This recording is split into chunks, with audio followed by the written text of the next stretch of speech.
So after the Buddha's enlightenment experience, this is when Buddhists, or some people, generally count Buddhism having started. But, was there a Buddhism that started then?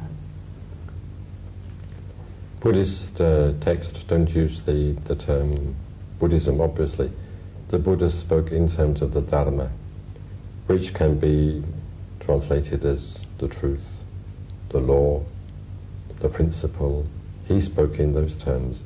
I think the category of religion is a distinctively Western one, and perhaps one that has come into existence in the West itself comparatively recently. I doubt very much whether the ancient Greeks, for instance, had a category exactly corresponding to our category of religion.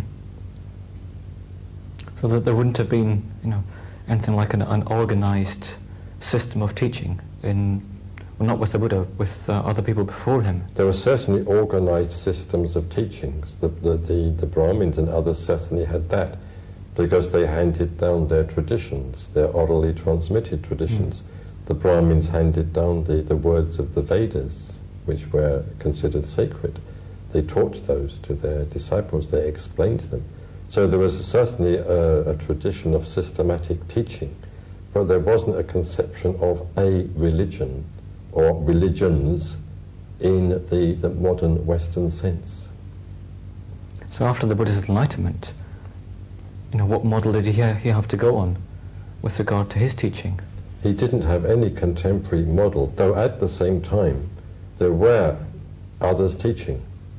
There were quite a few people in the Buddha's day going around, much as there are quite a few people going around today in the West, claiming to be enlightened and giving out a teaching which, according to them, did lead to the attainment of enlightenment.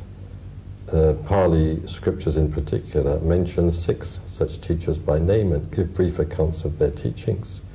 And scholars have begun to unearth, not only from Pali sources but from other sources as well, what those teachings actually were.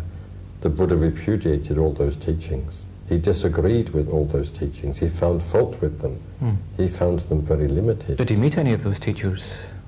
He met some of those teachers, but not all.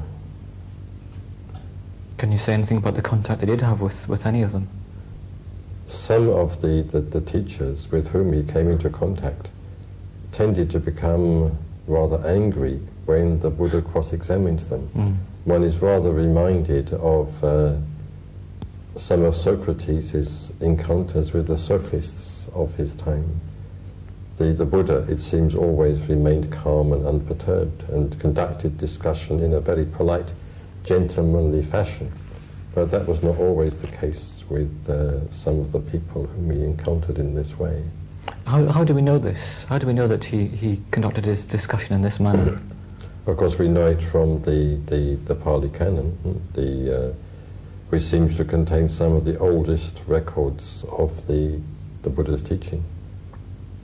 And that was written quite a number of years after? That was set down in writing some centuries later. But what was set down was an oral tradition which was believed to go back to the time of the Buddha himself.